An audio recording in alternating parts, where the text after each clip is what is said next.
Hare Krishna, welcome to all the devotees in today's session of the Secrets of Bhagavad Gita. Om Ajnantimarandhasya Jnananjana Shalakaya Chakshurunmilitam Yena Tasmai Shri Gurave Namaha Shri Chaitanya Manobhishtam Sthapitam Yena Bhutale Swayam Rupah Kadamahyam Dadati Swapadantikam Vancha Kalpatarubhyasya Kripa Sindhubhya Eva Cha Patitanam Pavanebhyo Vaishnavebhyo Namo Namaha Shri Krishna Chaitanya Prabhu Nityananda Shri Advaita Gadadhara Shri Vasadi Gaura Bhakta Vrinda Hare Krishna Krishna Krishna Hare Hare Hare Rama Rama Rama Hare Hare. Today we are going to discuss Bhagavad Gita chapter 2, text number 27. Let us start. जातस्य हि ध्रुवो मृत्युर्ध्रुवं जन्म मृतस्य च तस्मात् अपरिहार्यर्थे न त्वं शोचितुमर्हसि. Translation purport by His Divine Grace Srila Prabhupada. Translation: one who has taken his birth is sure to die, and after death one is sure to take birth again. Therefore, in the unavoidable discharge of your duty, you should not lament. It's a repeated theme Lord Shri Krishna is mentioning here again and again, just to convince Arjuna that you shouldn't be worried about the death of your relatives. Let us read the purport. One has to take birth according to one's activities of life, and after finishing one term of activities, one has to die to take birth for the next. In this way, one is going through one cycle of birth and death after another without liberation.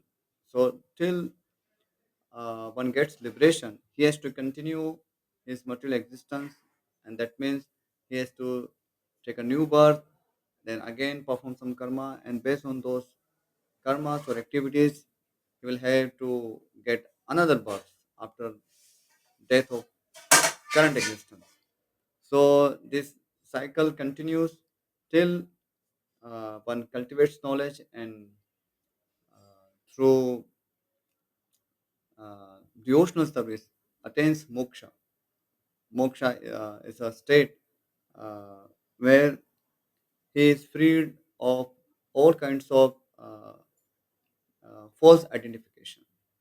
So, in a conditioned state, that means the current state of all jiva in the material world, they are falsely identifying themselves as particular person and particular with particular body, with particular nation. But these are all bodily identification, and in fact, there are false identification with respect to the eternal reality. So, for dealing in the material world, we may have to assume those upadhis or designations just for the practical purpose.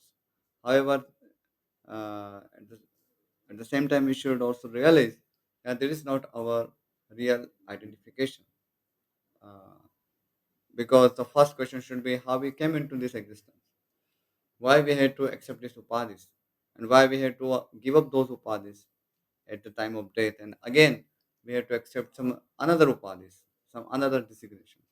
So how long we have to continue this existence? So that's a excellent question, um, and many thoughtful people in the past, great philosophers have pondered over this subject matter. Athato Brahma Jitnyasa, who we are, where do we come from, and why we are in this state of ignorance. So that is the um ultimate aim of knowledge, to understand our real problems of life, and uh, after understanding those problems, then try to solve it. So Arjuna, in the present context, we see that he is neglecting the ultimate purpose of life by simply emphasizing on the temporary material designations.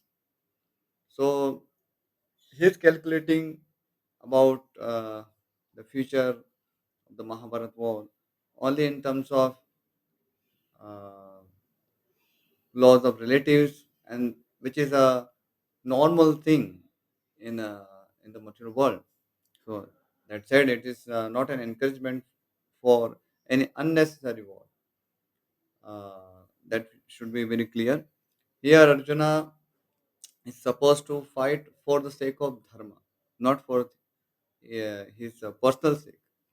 So, given this situation, Arjuna, as a Kshatriya, should realize his duty and simply carry out uh, without any expectation of material gain. So, he may not need material gain, he may not be after material gain. However, his duty as a Kshatriya demands that he should fight for the cause of dharma and set a good example in the society. Next, this cycle of birth and death does not, however, support unnecessary murder. That's the point we just discussed. Uh, Once again, this cycle of birth and death does not, however, support unnecessary murder, slaughter, and war. So that should not be the conclusion that just because death is inevitable, so anyhow we can kill anyone, and no, there is no need of any limitation. So that is not the conclusion. And similarly, we should not be, maintaining slaughterhouses or creating wars or killing anyone for our personal sake.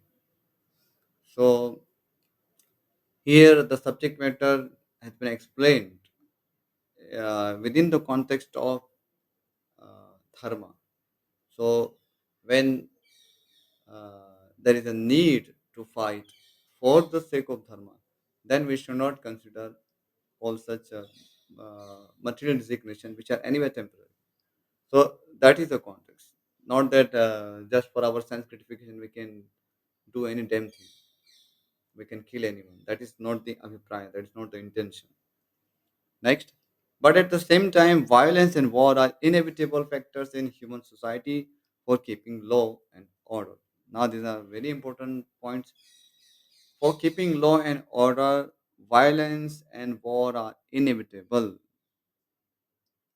So, we may not want violence, we may not want war, but that is also said reality of this world, that it is simply not possible to avoid violence or avoid war of any sort. So, because this material world is filled with conditioned souls who want to be the master of everything, and naturally, we feel that uh,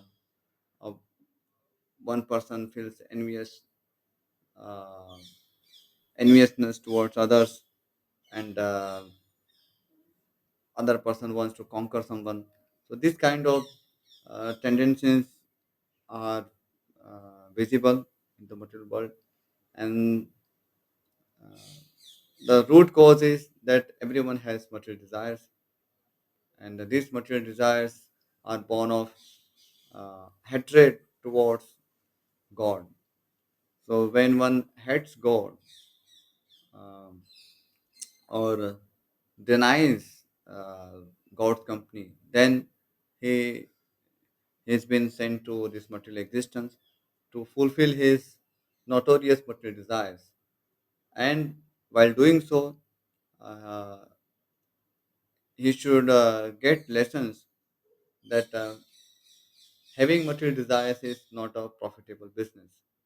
And Lord Shri Krishna has arranged this material world in such a way that through the agency of Maya, or external potency, we call Durga. So, because she is the controller of this material existence, she controls all living beings, uh, and uh, she actually does the task of uh, punishing living beings, thereby making them realize that this is not a good place to live in. So that is the task of Maya. So it's not a pleasing task. We see that in jail, uh, prisoners are not kept in a very good state generally, because that's not the place where they are supposed to live comfortably. It's a punishment. So similarly, Maya or Durga Devi is the controller of this material existence, material affairs, and she is said to be intolerant of seeing uh, all conditioned souls who has turned their back towards Krishna. So whoever turn their face from Krishna, they are rebellious souls, and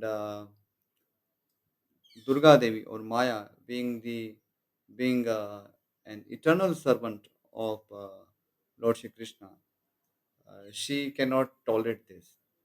It is said that she is asahamana. Asahamana means she simply cannot tolerate that how could jivas deny the service of our great loving master Lord Shri Krishna.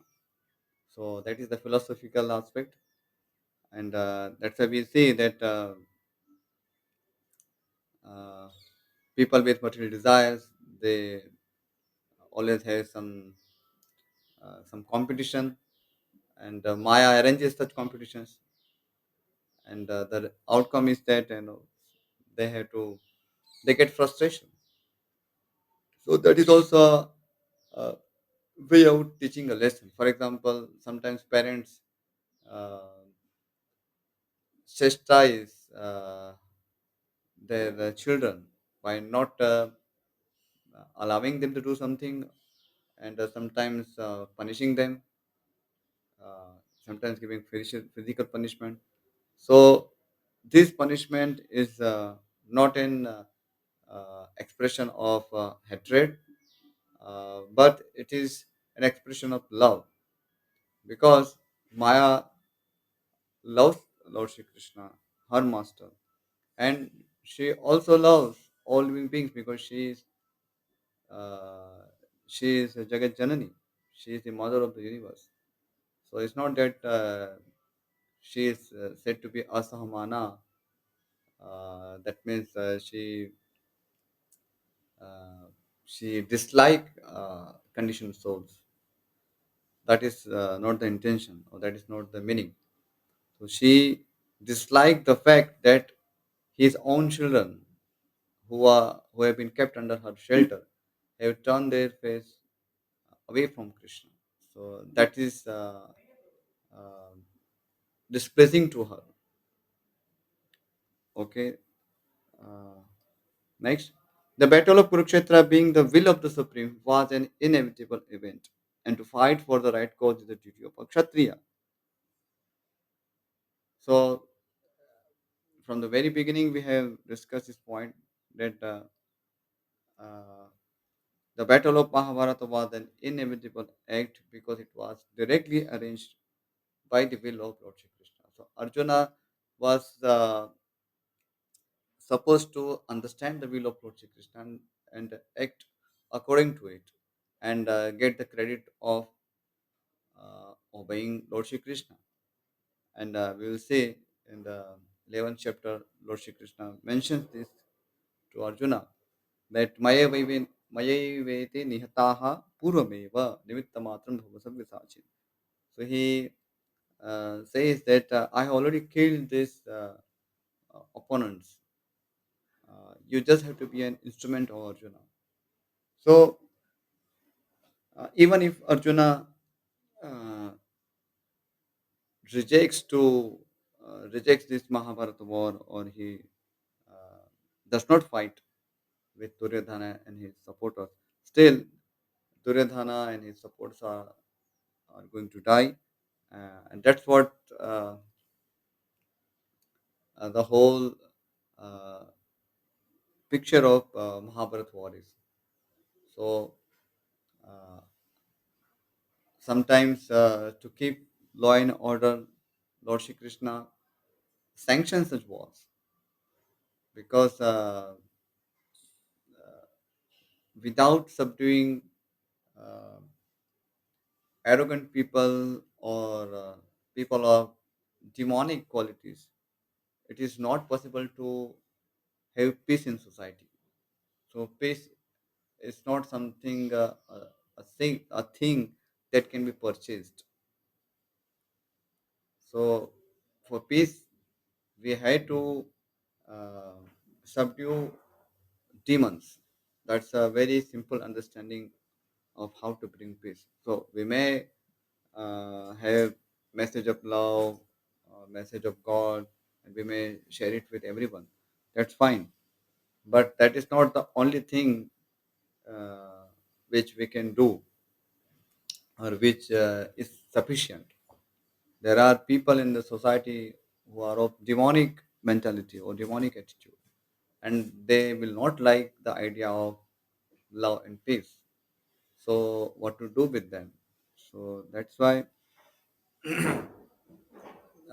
few people, uh, particularly Kshatriyas, within the context of Varnashram dharma, so Kshatriyas, they are supposed to be righteous and should act according to the directions of Dharma Shastra, and it is their duty to punish people of demonic mentality. And Arjuna is the in a perfect position of executing this task.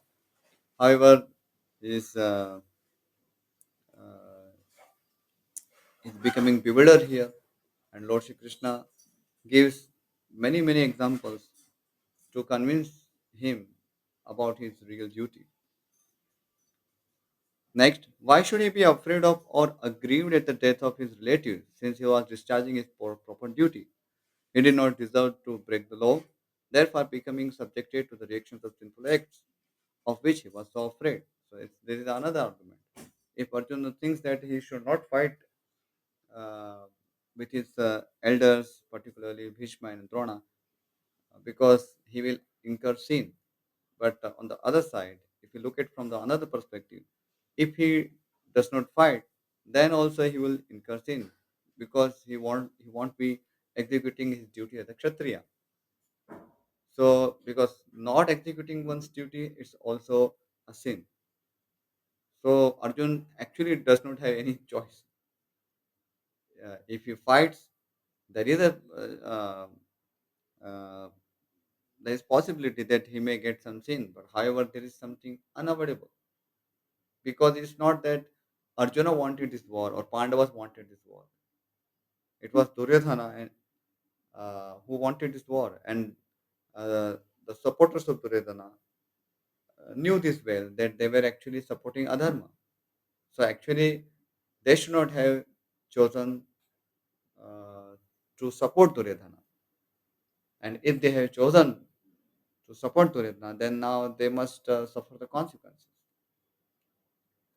Arjuna should not be lamenting for such consequences because he is from the very beginning he did not want war, and uh,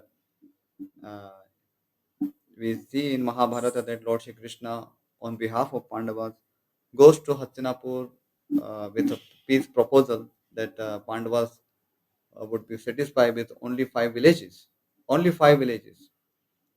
uh, but we see that Duryodhana was very arrogant, and he uh, declares that even he is not prepared to give even a land that can be measured by the tip of a needle. So he was so adamant, uh, and that's why this war was uh, war became inevitable. So why should Arjuna lament for Duryodhana's wrong decision or his supporters' wrong decision?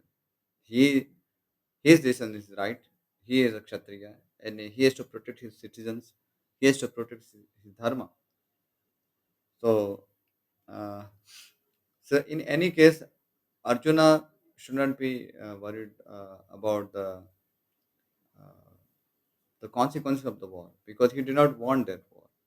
Now, because it has come upon him, so he must execute his duty. And if he does not execute his duty, then he will incur sin. So, Somehow the Arjuna is not realizing this. Next, by avoiding the discharge of his proper duty, he would not be able to stop the death of his relatives, and he would be degraded due to his selection of the wrong path of action. So there's another argument. If he avoids his discharge of duty, then anyway he wouldn't be able to stop the death of his relatives. Um, it is simply not possible because Lord Shri Krishna uh, would declare that he had already killed them. All he had killed all the opponents on the battlefield of Mahabharata. So, uh, given this situation, Arjuna actually does not have any other choice than fight for the dharma. And going away from this uh, will become the cause of adharma, and Arjun should be worried about it. So Lord Shri Krishna uh, actually informs him that uh, by not fighting, actually you are uh, getting entangled into sin. So it is simply the opposite of what Arjuna was thinking, and that's why he's giving this argument that jatasya dhruva mrityu dhruva janma mritasya cha. So whoever takes birth, he has to die, and whoever dies, he has to take birth again. So based on these material desires, all these Duryodhana and supporters will come and go. So our only duty is to execute our duty. And even if we will say that Lord Shri Krishna uh,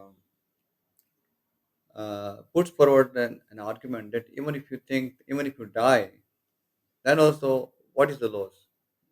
Even if you die while executing your duty as a Kshatriya, you will attain Swarga, you will attain heavenly planets, higher planetary system.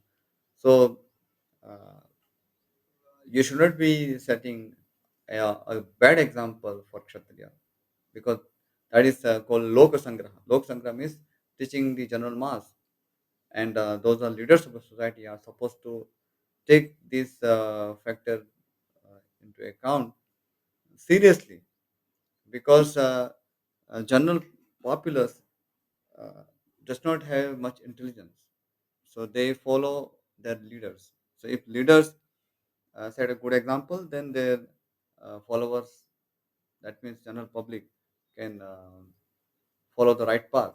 And if leaders set a bad example, then uh, their followers will also tread a wrong path, and that actually brings more sin on the part of leaders. So Arjuna somehow there is not even thinking about this aspect, that by setting a bad example, he would incur more sin than fighting with his opponents and killing them.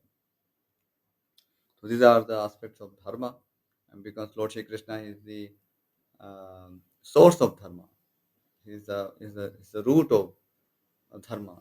Dharma mulo hi Bhagavan. This is a statement from Srimad Bhagavatam. So he is the source of all dharma. So the statements of Lord Shri Krishna are authoritative because it is he who uh, who has given dharma. Okay, I will stop here. If there is any question here, we can take, uh, or else we can. Oh, we can stop here. Vivek Pro, any questions so far? No problem. Okay, so we'll stop here. वाञ्छाकल्पतरुभ्यश्च कृपा सिन्धुभ्य एव च पतितानां पावनेभ्यो वैष्णवेभ्यो नमो नमः। श्रीमद्भगवद्गीता की जय, श्रील प्रभुपाद की जय। हरे Krishna. Thank you all for joining the class. Hare Bol.